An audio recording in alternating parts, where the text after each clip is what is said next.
बिस्मिल्लाहिर्रहमानिर्रहीम। अस्सलाम वालेकुम। मैं हूं नवीद अहमद बड़ैच, अपने डिजिटल चैनल पर मौजूद आप सबको खुशामदीद कहता हूं। नाजरीन, जो मैं आज आपके साथ खबरें शेयर करने जा रहा हूं उनमें एक तो जस्टिस मोहसिन अख्तर कियानी साहब की स्टेटमेंट है। उन्होंने अपनी यूथ से क्या अपील की है उसे डिस्कस करेंगे। उसके साथ NA-62 से आज़ाद उम्मीदवार PTI के हमायती कहां पहुंच गए हैं, गायब हो गए हैं और क्यों हुए हैं, किस वजह से हुए हैं, उसे डिस्कस करेंगे। और नाजरीन, इनके साथ हम बिजली के बिल के आ रहे हैं उसे डिस्कस करेंगे और अली जफर ने सेनेट के इजलास में क्या स्पीच की है उसे डिस्कस करेंगे। इन सबसे पहले मेरी आपसे गुजारिश है कि आप मेरे चैनल को सब्सक्राइब कर दें और अगर आप मुझे फेसबुक पर देख रहे हैं तो फॉलो कर दें। नाजरीन, मैं अपनी खबरों का सिलसिला शुरू करूंगा महंगाई से। महंगाई इतनी हो रही है कि मुर्गी भी महंगी हो गई है। अब मेरे ख्याल है 750 रुपए की पहले मिल रही थी, अब रेट बढ़ गए हैं। हो जाए तैयार, जब आप जाएंगे मार्केट तो कल तक नए रेट्स आ जाएंगे। ये जराए के मुताबिक खबर है कि मुर्गी के रेट्स बढ़ चुके हैं और कल शाया हो जाएंगे। उसके बाद बिजली सार्फिन को ये नहीं बताया गया कि कितना महंगा यूनिट आएगा, लेकिन जब बिल आएंगे तो बिजली सार्फिन के लिए एक नया सरप्राइज तैयार है कि बिल कितना ज्यादा होगा। लेकिन इस दफा कुछ अनलिमिटेड काम है और बिजली सार्फिन के लिए एक नई खबर है कि बिजली के बिल कितने ज्यादा महंगे हो चुके हैं। और बिजली कितनी महंगी हो चुकी है, बिल तो वही एक कागज पे ही आना है, लेकिन बिजली का बिल जो आपने अदा करना है वो बहुत ज्यादा होगा। तो नाजरीन, ये एक नया धचका है गरीब आवाम के लिए और एक सरप्राइज है आप लोगों के लिए कि अगर मुल्क का निज़ाम इसी तरह रहा तो आगे जाकर क्या होने जा रहा है ये आप लोगों को भी क्लियर हो जाएगा। उसके साथ नाजरीन, सराय आलमगीर NA-62 से कामयाब उम्मीदवार, आजाद उम्मीदवार PTI के हमायती चौधरी इलियास लापता हैं।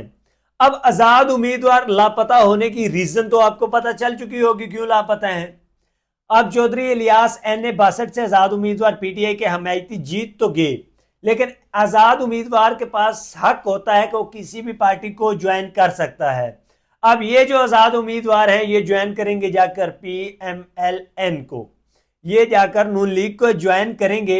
और ये एक वाजे पैगाम है कि इन्होंने उनको ज्वाइन करना है क्योंकि इनको उठा लिया गया है और जैसा कि हथकंडा अपनाया जाएगा और इनको किसी ना किसी तरह जाकर एग्री करके जाकर फेंका जाएगा और मनवा ही लिया जाएगा कि आप आजाद उम्मीदवार हैं और आप नून लीग को ज्वाइन करें और एक मजबूत हुकूमत बनाने की वो कोशिश करेंगे। बगैर मजबूत तो नहीं मिलती जहां बननी, जहां पर PTI और दूसरा नून लीग हो और पीपल पार्टी हो, वहां के कौन सी मजबूती, और साथ MQM हो, वहां मजबूती नहीं, वहां मजबूरियां हैं। और नाजरीन, एक तो खबर ये थी आपके साथ मैंने शेयर की। उसके साथ अख्तर कियानी साहब कहते हैं तारीख लिखी जा रही है।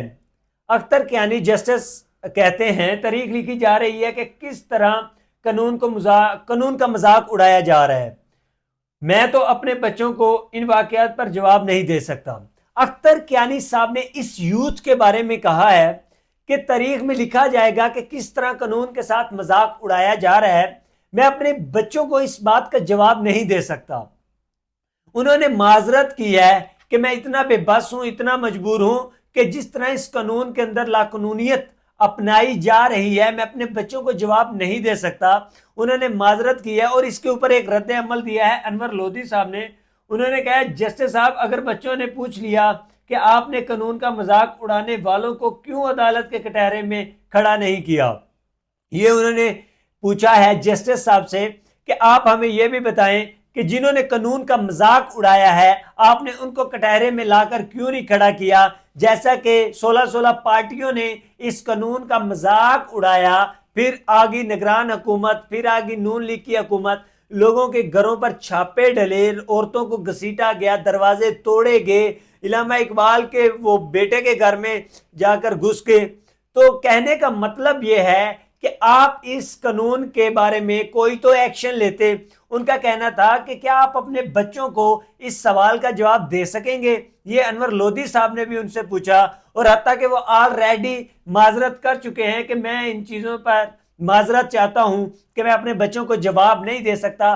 पाकिस्तान की ये जो 80% यूथ जाकर खड़ी होगी है PTI के साथ, मैं इसको जवाब नहीं दे सकता, ये कहना था अख्तर कियानी साहब का।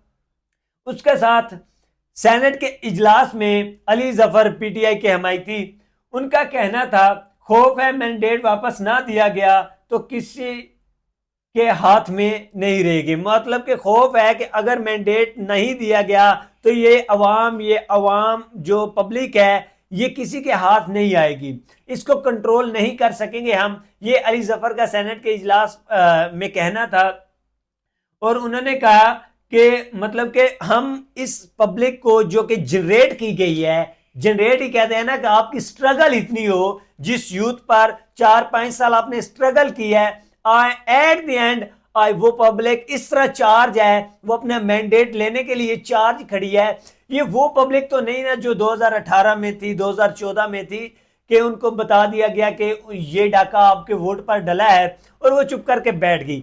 ऐसा कुछ नहीं है इस कहानी में, और ये एक एक्टिव पब्लिक है और ये कुछ भी करने की तरफ जा सकती है। ये कहना था अली जफर का कि अगर इनको मैंडेट पूरा ना मिला तो इस मुल्क के हालात हम कंट्रोल नहीं कर सकेंगे और ये हाथ से बाहर निकल जाएंगे, इदारों तक जा पहुंचेंगे और मुल्क के हालात बहुत संगीन हो जाएंगे। ये कहना था बैरिस्टर अली का। नाजरीन, आज के लिए इतना ही। अल्लाह हाफिज, अपना ख्याल रखिएगा।